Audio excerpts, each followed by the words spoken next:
Welcome back, you impossible creatures, you walking contradictions, you survivors of the unsurvivable. Yeah, I'm talking to you, the one who's sitting there right now, pretending like everything's normal, acting like you didn't just casually absorb enough trauma to collapse 3 generations, acting like you didn't walk through fire that erased entire family trees and came out the other side asking, "What's for dinner?" Do you even comprehend what you are at this point? Because I don't think you do. I don't think you've stopped long enough to realize that the amount of pain you've processed, the level of chaos you've metabolized, the sheer psychological weight you've been carrying, it would have annihilated bloodlines. Not just people, not just individuals. Entire genetic sequences would have stopped. Ancestral lines would have ended. Legacies would have been buried. And you're just here, scrolling, breathing, existing, like it's nothing. Let me paint you a picture of what should have happened. That betrayal, the one that felt like your chest was being torn open from the inside, that should have been your ending. That loss, the one that made you question if anything in this world was real, that should have been the final chapter. That abandonment, the kind that leaves you staring at walls at 4 a.m. wondering if you ever mattered to anyone, that should have been the moment you gave up. But here's the thing. You didn't break, you didn't shatter, you didn't dissolve into the void like you were supposed to. You absorbed it, all of it. Every ounce of poison, every drop of venom, every whispered lie, every silent betrayal, every moment of isolation that should have killed you, you swallowed it whole and kept walking. Do you understand how unnatural that is? Do you understand that you're functioning at a level of survival that shouldn't be possible? They don't teach this in therapy. They don't talk about this in motivational speeches. They don't have a category for people like you because you broke the scale. You survived conditions that researchers would label as incompatible with human functioning. The amount of stress you've been under, the level of emotional devastation you've endured, the psychological warfare you've navigated, it exceeds the thresholds. You should be in textbooks as a case study in impossibility. But instead, you're here. And you're not screaming, you're not burning everything down, you're not collapsing. You're just existing, quietly, calmly, with this eerie stillness that makes people uncomfortable because they can feel it. They can feel that you've been somewhere they'll never go. They can sense that you've touched something most people only experience in nightmares. And you came back. And that's what scares them. Let me tell you what really happened while everyone else was breaking at minor inconveniences, getting therapy for surface-level wounds, posting their carefully curated struggles for sympathy. You were dying and resurrecting in silence.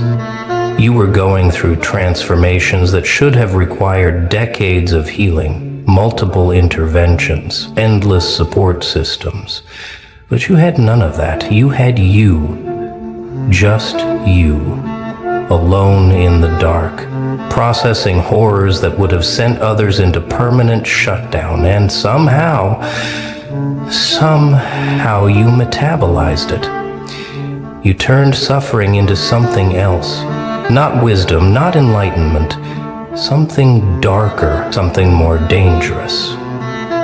You turned your pain into a frequency that only certain people can hear. And those who hear it, they either run or they kneel. There's no in between anymore. Here's what they'll never tell you. That pain you absorbed, it didn't just disappear. It didn't just fade away like they promised it would. It became part of your architecture. It restructured your nervous system. It rewired your perception. It created new pathways in your consciousness that weren't there before. You're not the same species you were before all this. You're something else now, something that looks human, but operates on a completely different frequency. You walk into rooms and the energy shifts. People who've never met you feel like they need to explain themselves. Strangers get nervous. Old friends suddenly remember they have somewhere to be because you're carrying something now, something they can't name, but they can feel.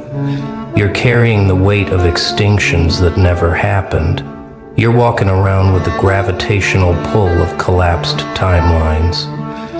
You're functioning with the quiet confidence of someone who's already died and decided to come back anyway. And the wildest part? You're just chilling. You're not flexing.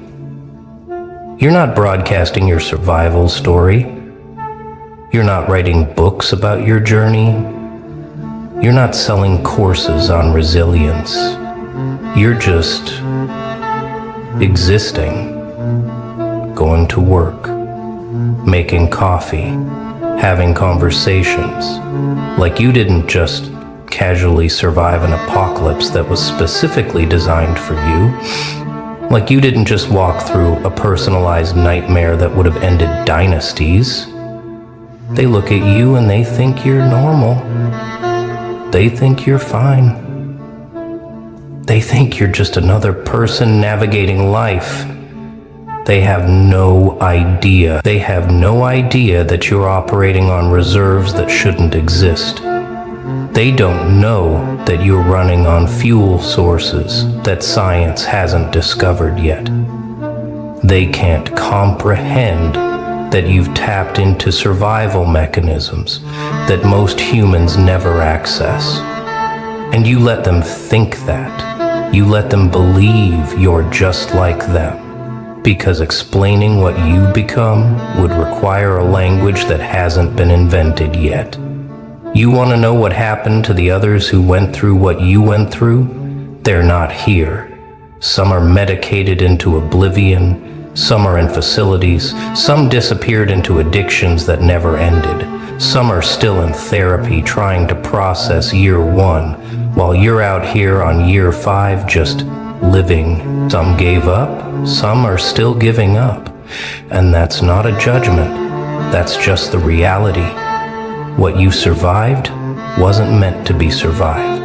The probability of you making it through intact was essentially 0. But you did it anyway, not because you're special, not because you're chosen, but because something inside you refused to give them the satisfaction. Something inside you looked at the abyss and said, "Not today."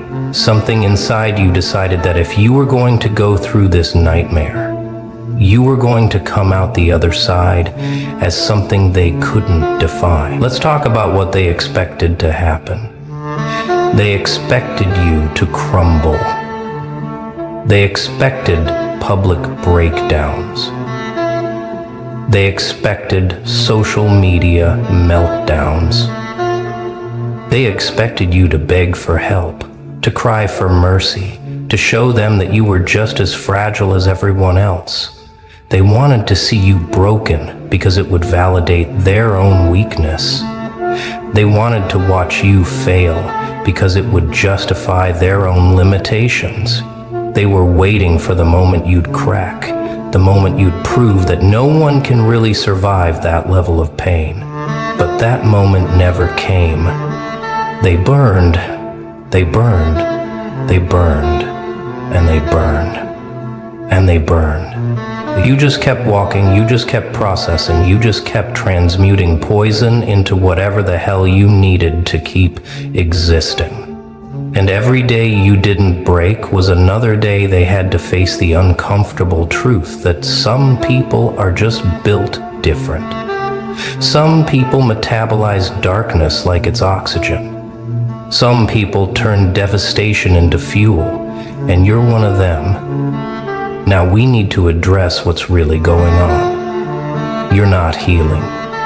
let's be clear about that. You didn't heal. Healing is what happens when you recover and go back to who you were before.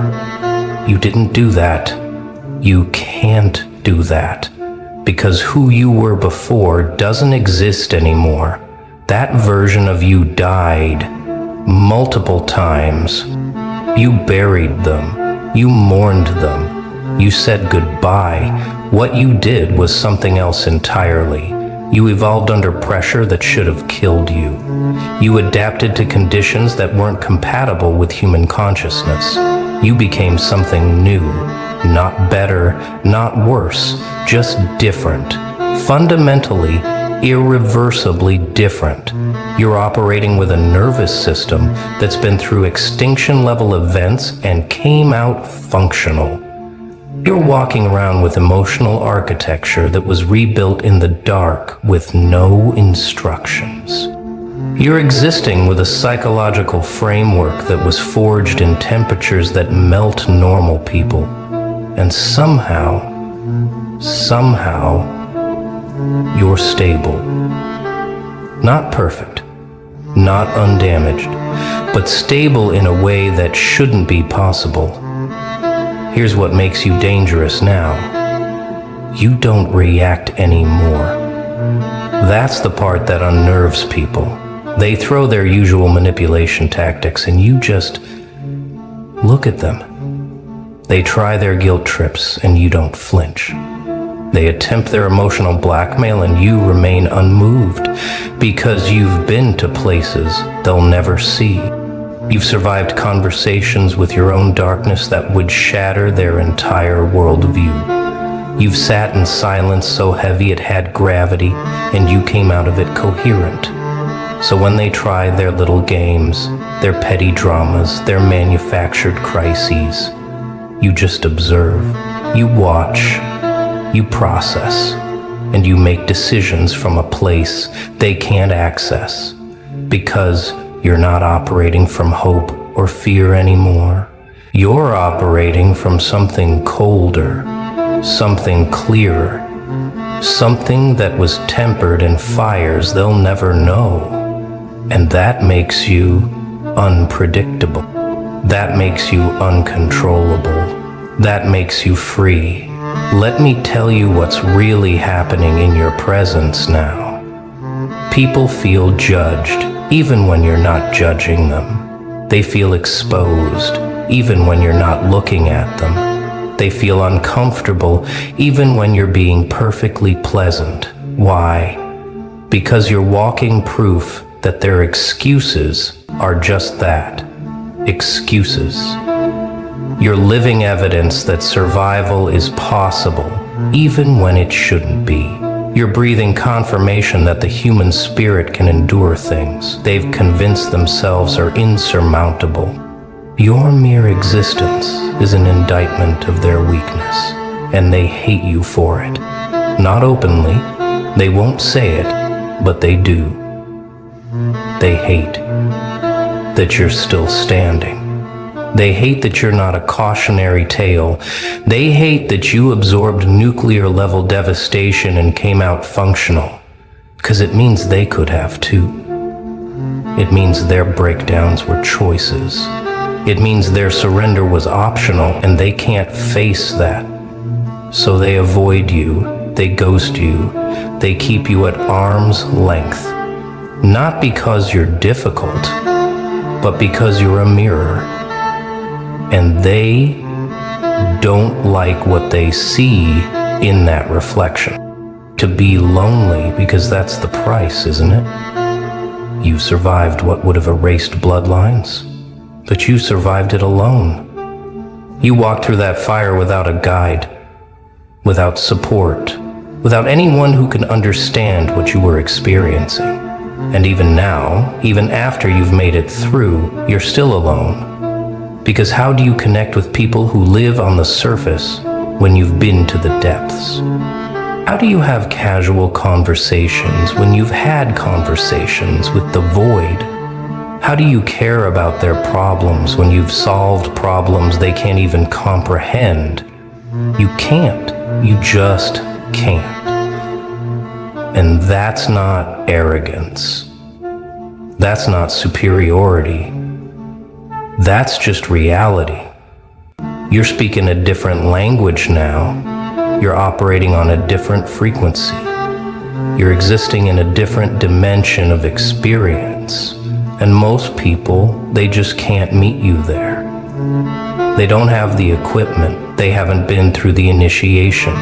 They haven't paid the price of admission to that level of consciousness. So you exist in this strange liminal space, surrounded by people but fundamentally alone, understanding everything but understood by no one. But here's the twist. You don't need them anymore. That's the part you're still getting used to. You went through all of that expecting that once you survived, once you made it through, someone would be waiting on the other side to acknowledge what you've done. Someone would see you, someone would understand, someone would witness your survival and validate the magnitude of what you'd endured. But there's no one there. There's just you. And at first that felt like another betrayal, another abandonment, another confirmation that you're fundamentally alone in this existence. But then something shifted. You realized you didn't need witnesses. You didn't need validation. You didn't need anyone to understand or acknowledge or celebrate your survival. Because you know. You were there. You felt every moment of it. You lived through every second of agony that should have ended you, and that's enough. Your knowing is enough. Your private victory is enough. Your silent transformation is enough. You don't need an audience for your resurrection. You just need to keep breathing. Let's go deeper. You want to know what you became? You became the thing that nightmares check under the bed for. You became the cautionary tale that even cautionary tales warn about. You became the exception that broke the rule book and then burned the ashes. You're not a survivor in the conventional sense. Survivors hobble away with wounds and story. You walked away with something else.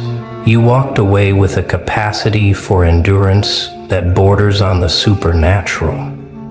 You walked away with an ability to metabolize darkness that shouldn't be biologically possible. You walked away with a nervous system that can process chaos like it's background noise. You're not traumatized in the way they understand trauma. You're transformed. You're the human equivalent of a material that was subjected to pressures that should have destroyed it, but instead created something with properties that didn't exist before. You're the psychological equivalent of a diamond formed under conditions that erase everything else. And now you're just here, existing, with capabilities you don't fully understand and powers you haven't fully tested. Here's what they'll never admit. They're studying you, not openly, not officially, but they're watching. Your old friends, they check your social media more than they'd ever confess. Your family, they talk about you in private conversations, trying to figure out what happened, what changed, what you became. Your enemies, oh, they're obsessed. They refresh your pages. They ask mutual friends about you. They construct entire narratives trying to explain how you're still standing when they were certain you'd fall. Because your survival doesn't make sense to them. It violates their understanding of cause and effect. It breaks their models of human limitation. You should be bitter. You should be angry. You should be visibly damaged. But you're not. You're something else. Something they can't categorize. And that eats at them. That keeps them up at night. The fact that you absorbed impact that should have created a crater, and instead you're just fine. Not fine in the fake positivity way, fine in the genuinely unbothered way. Fine in the way that suggests you've transcended the need for their understanding, or their approval, or their reality. Now we need to talk about the power you're sitting on. Because you have it, you just haven't fully weaponized it yet. You survived conditions that kill bloodlines. Do you understand what that means? It means you can survive anything they throw at you now, literally anything. Job loss, you've survived worse. Relationship ending, you've survived worse. Social exile, you've survived worse. Public humiliation, you've survived worse. Financial collapse, you've survived worse. There's nothing left in the conventional arsenal of human suffering that can touch you now. You've been through the worst-case scenario. You've lived through the nightmare that people have breakdowns just imagining. And you came out functional. So what can they do to you now? What leverage do they have? What threat carries weight? None. Nothing. You're untouchable, not because you're protected, but because you've already been through the fire. And it didn't consume you. You're invincible not because nothing can hurt you, but because you've proven you can walk through anything and come out the other side. That's the power you're carrying. That's the energy people feel when you walk into a room. You're not afraid anymore. Not of them, not of life, not of anything, because you've already faced the worst and survived. Let's address the mutations, because that's what happened, right? You mutated, not physically, but psychologically, emotionally, spiritually. You developed adaptations that shouldn't exist. You grew capabilities that weren't in your original programming. You evolved defense mechanisms that biology hasn't documented. You can read people now in ways that make them uncomfortable. You can sense manipulation before it's spoken. You can detect lies before they're finished. You can feel energy shifts in rooms before anyone else notices. You've developed what looks like intuition, but is actually a trauma-forged radar system that processes micro-expressions, tonal variations, and behavioral patterns at superhuman speed. You've become hypersensitive to inauthenticity because you had to be. Your survival depended on it. So now you walk around with these abilities that normal people don't have. Processing information they can't detect, seeing patterns they can't recognize, and you can't turn it off. It's not a skill you practice, it's an always-on system that was installed through necessity. And that's exhausting, but it's also your edge, it's your advantage. It's what makes you dangerous. Here's the part that's going to sound dark, but needs to be said. You don't owe anyone your story. You don't owe them explanations for why you're different now. You don't owe them the details